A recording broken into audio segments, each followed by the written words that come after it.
I don't know if you've ever seen the movie Once Were Warriors, but it looked like a pretty normal family to me. My life was foster homes, youth prison, rehabs for alcohol and drugs. It was an ongoing cycle, just going round and round. I was on a treadmill. I never thought I could get off. But most of all, I hated the police. I had a full hatred for them. One day I walked into a church. I hated being in them as well. And I saw this cop. It was a cop who had just arrested me the day before. And the strangest thing happened. He asked me if he could pray for me. That day my whole life changed. I was finally free. I finally come home. I finally belonged somewhere. I didn't just belong in gangs in prison or rehabs or on the streets doing my rubbish. I finally belonged somewhere where there was actually love. I knew that if my life could change, then anybody's could. Once the story got out, gangs and clubs started inviting me in. They were hungry for change too. I know that most meetings I do, that the percentage of sexual abuse is higher than 50%, because over half the group is usually been sexually abused. And most of these men have never spoken about this before. And it's about bringing that darkness out of here, from their puku, and putting it in front of everybody and bringing it into the light.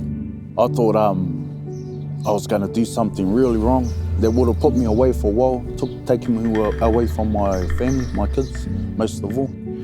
You know, all my role models were, you know, I didn't know it was even a thing, you know, that they were druggies, and, you know, I thought it was normal. So it's all brokenness, because all you're leading to yourself is self-destruction. Because at the end of the day, I was suicidal. And I was suicidal from the time I was 7 till the time I was 49. It takes me a very long time to trust anyone, if I trust anyone, you know what I mean? Because just things that happen throughout my life, you know? And Lucky was one of those people that I could trust, you know, wholeheartedly, and tell them anything, you know? Trying to actually teach the bros something different instead of jail, you know, all that bad shit. Not only are these gangs opening themselves up, but out of respect for a shared belief, I've been given the opportunity to help out and bridge the gap between the police and the clubs. You know, I just want to honour you all, and I feel privileged that I came here. And it was because the police had a big part to do with my change of life. I also believe that they had a big part to do with me getting to jail too. I've shared my testimony a number of times, and it still gets me, because I just see brokenness and I feel hurt.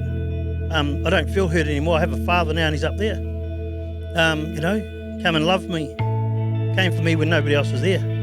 I recognise that many of the people that I'm dealing with are just products of the upbringings that they've had, of the systems that they've been discarded by, often abused by. We get called to go into dark places to rescue. Don't rescue them with the law alone.